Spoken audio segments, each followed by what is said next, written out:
हम सब लोग मॉडल्स की दुनिया में आगे बढ़ते हैं। हेल्पिंग वर्ब का एक सबसे वाइटल खंड है। अगर हम लोग वर्ब को ग्रामर की आत्मा, ग्रामर का जो बैकबोन है वो मानते हैं, तो हेल्पिंग वर्ब का जो बैकबोन है वो मॉडल है।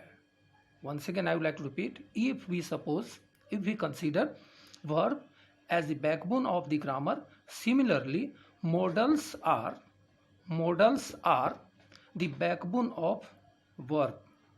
हम लोग मॉडल्स को सबसे पहले हिंदी में जानने का प्रयास, उसको समझने का प्रयास करते हैं।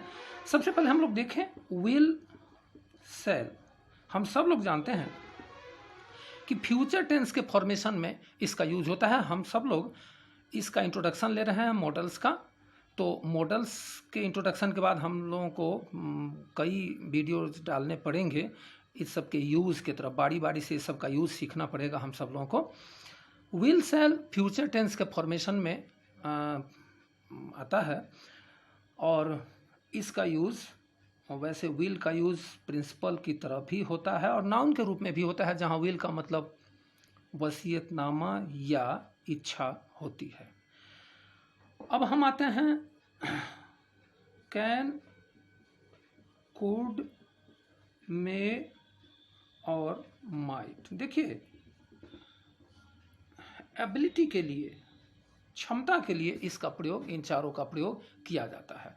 कुछ ग्रामर इस रूल को फॉलो किए हुए है कि सबसे ज़्यादा सर्टेन कैन है, सबसे ज़्यादा सर्टेन है, फिर उसके बाद उससे कम सर्टेन है कुड, और मे जो है उससे कम सर्टेन है, और माइट जो है उससे भी कम सर्टेन है। हर ग्रामर में अलग अलग ढंग से इसको डिनोट किए हुए हैं। हम सब लोग माइकल स्वान का ग्रामर को फॉलो करते रहे हैं कई जनरेशन से। लेकिन वर्तमान में ग्रामर में बहुत तरह के हाइपोथेसिस दिए गए हैं, लेकिन हम लोग मानते हैं कि कैन और कुड आमतौर पर इसके यूजेस तो बहुत ढेर सारे हैं, लेकिन मोटे तौर पर कैन कुड सर्टेनिटी के लिए और मे माइट जो है अनसर्टेनिटी के लिए यूज़ होता है।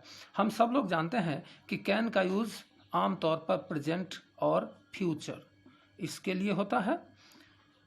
कुड का प्रयोग पास्ट के लिए, कभी कभी प्रेजेंट के लिए भी, यहाँ पर कभी कभी इसका प्रयोग प्रेजेंट के लिए भी होता है।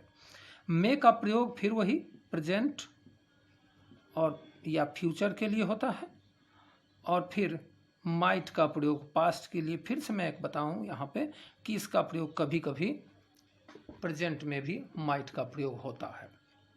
चलिए, इसको डिटेल में हम लोग जब इसका यूज़ एक एक करके देखेंगे तब हम लोग जानने का प्रयास करेंगे। अभी फिलहाल हम लोग देखते हैं यूज्ड टू। यूज्ड टू जो है वह आमतौर पर हैबिचुअल एक्शन ऑफ पास्ट, यानी कि भूतकाल के आदतन कार्य, भूतकाल के आदतन कार्य के लिए यूज टू का प्रयोग होता है। मैं मुंशी सिंह कॉलेज के ग्राउंड में बचपन में खेला करता था। मैं गांधी मैदान मोतिहारी में बचपन में अपने दोस्तों से मिला करता था। मैं बचपन में अपने भाई को डांटा करता था। मैं बचपन में अपने भाई से प्यार किया करता था। मैं स्कूल के दिनों में अपने दोस्त को चिढ़ाया करता था। ये सब सेंटेंसेस से ऐसा पता चल रहा है, इन सब सेंटेंसेस के माध्यम से हम जान रहे हैं कि ये भूतकाल के आदतन कार्य है, अर्थात इन सब कार्यों की आदत थी हमें भूतकाल में। तो इसके लिए हम लोग यूज टू का प्रयोग करते हैं। इसका यूज़ हमेशा पास्ट में ही होता है। अब आते हैं, हम लोग देखें नीड से पहले डेयर।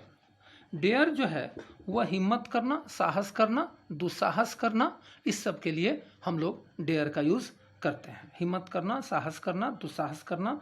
मैं अभी जो इस सब का इंट्रोडक्शन बता रहा हूँ ये केवल हिंदी के सेंस में बता रहा हूँ। इसके ढेर सारे यूज़ हैं, मोटे तौर पर इस सब का यूज़ मैं बता रहा हूँ। इसके अलावा हम लोग एक वुड को देखें। वुड का यूज़ आमतौर पर वैसे कार्य जो भूतकाल में होने थे, पास्ट में होने थे लेकिन हुए नहीं, कभी कभी काल्पनिक कार्य यानी कि इमेजिनरी एक्शन के लिए भी वुड का प्रयोग, अगर मैं चिड़िया होता, अगर मैं चप्पल होता, रुमाल होता, जूता होता, ये होता, वो होता, ये सब झूठी कल्पना है, फॉल्स इमेजिनेशन है। ये सब संभव नहीं है, आदमी चिड़िया हो जाए या रुमाल हो जाए या कलम हो जाए, ऐसा नहीं संभव है। तो लेकिन कल्पना तो लोग कर ही लेते हैं। तो झूठी कल्पना के लिए हम लोग वुड का प्रयोग, और भूतकाल में वो काम जो होने थे हुए नहीं। वैसे मैं पहले फिर से मैं बता दूं, बार बार मैं बता रहा हूँ कि इन सब का यूज जो जितना मैं बता रहा हूँ उतना ही नहीं है। उस सबको बारी बारी से हम लोग अलग से उसके यूज़ को सीखेंगे इस वीडियो के बाद वाले वीडियो में।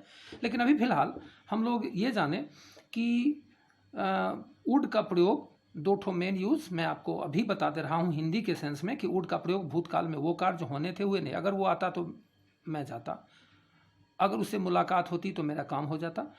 तो इन सब कार्यों के लिए वुड का प्रयोग। और फिर अगर मैं चिड़िया होता, अगर मैं कलम होता, रुमाल होता तो जेब में होता, वगैरह वगैरह, इन सब के लिए वुड का प्रयोग किया जाता है। अब हम लोग देखें 4 ठो मॉडल्स हैं जिसको हम लोग एक बार डील करें।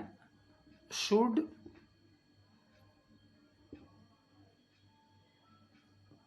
ought to, must और need। ये देखें, चाहिए के अर्थ में इन चारों का प्रयोग किया जाता है। लेकिन चारों में फर्क यह है कि सामान्य कार्य के लिए चाहिए, मुझे खाना चाहिए, पढ़ना चाहिए, लिखना चाहिए, पढ़ना चाहिए, उछलना चाहिए, कूदना चाहिए, आना चाहिए, जाना चाहिए, इन सब कार्यों के लिए अगर हमें यूज़ करना होगा तो चाहिए के सेंस में हम लोग शुड का प्रयोग करेंगे। इन सब कार्यों के लिए हम लोग शुड का प्रयोग करेंगे। और वैसे कार्य जिसमें जवाबदेही हो,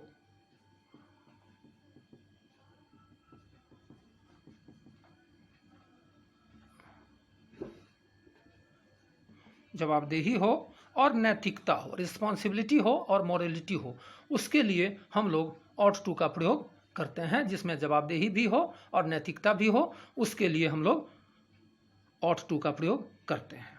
और इसका भी चाहिए के अर्थ में ही, मुझे माता पिता की सेवा करनी चाहिए, पिता की आज्ञा माननी चाहिए, माँ की सेवा करनी चाहिए, बड़ों का कहना मानना चाहिए। इन सब कार्यों में ऐसा प्रतीत होता है कि जवाबदेही और नैतिकता दोनों भरे पड़े हैं।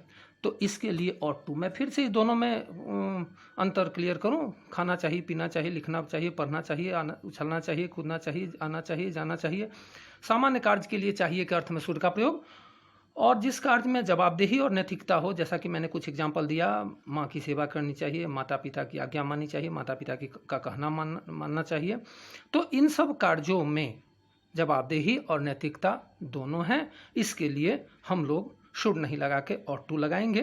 और वैसे कार्य जिसमें चाहिए पर जोर पड़ रहा है, दबा, ऐसा जरूरी नहीं है कि निश्चित, जरूर, अवश्य ये वाक्य में लगा ही हो। जैसे तुम्हें शराब नहीं पीना चाहिए, अक्सर बच्चे लोग ये जान लेते हैं कि मुझे अवश्य जाना चाहिए, मुझे अवश्य खाना चाहिए, मुझे अवश्य टहलना चाहिए, इसके लिए मस्ट लगा दो। ऐसा नहीं है। तुम्हें शराब नहीं पीनी चाहिए, इसमें तो अवश्य या जरूर या निश्चित नहीं लगा हुआ है, फिर भी इसमें हम मस्ट लगाएंगे। तो वो हिडन होता है कि जिस कार्य में निश्चितता, अवश्य, जरूर, ये सब छिपे हों, भले कह नहीं रहे हों लेकिन छिपे हों, उसके लिए हम लोग मस्ट, अर्थात जिस पर इम्फेसाइज हो रहा हो, जिस पर जोर पड़ रहा हो। और नीड, आवश्यक, आवश्यकता के लिए, आवश्यक, आवश्यकता के लिए हम लोग नीड का यूज़ करते हैं। थोड़ा सा नीड की तुलना वांट से कर लें। शौकिया तौर पर जो चीज़ चाहिए, हालांकि वांट मॉडल्स नहीं है, ये प्रिंसिपल वर्ब है, तुलना करना था इसलिए मैं लिख दिया। शौकिया तौर पर जो चीज़ हमको चाहिए उसके लिए वांट, और जिसके बिना काम नहीं चलेगा उसके लिए नीड।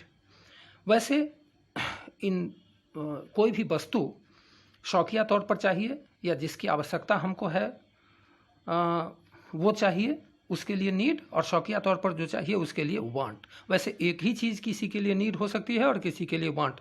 कोई किताब है, उसको कोई छोटा बच्चा, साल भर का बच्चा उसको फाड़ रहा है, उसको पानी में डाल रहा है, वो किताब उसके लिए वांट है। लेकिन वही किताब एक स्टूडेंट के लिए नीड है। एक बाइक से कोई व्यक्ति घूम रहा है अनावश्यक शहर में, तो वो बाइक उसके लिए वांट है। और वही बाइक एक डॉक्टर के लिए नीड है, चूँकि वो वक्त पर नहीं पहुँचेगा तो पेशेंट मुसीबत में पड़ जाएगा। तो निश्चित रूप से कोई भी वस्तु किसी के लिए नीड हो सकती है, किसी के लिए वांट हो सकती है। तो अभी इस वीडियो में मैं आपके सामने केवल मॉडल्स का इंट्रोडक्शन दिया हूँ। इसके आगे कई वीडियोस डालने पड़ेंगे इसके यूज़ के लिए। धन्यवाद, थैंक यू। आप सब लोग को मैं फिर से कह रहा हूँ कि आप सब लोग आगे की वीडियोस के लिए इसको लाइक करें और सब्सक्राइब भी करें।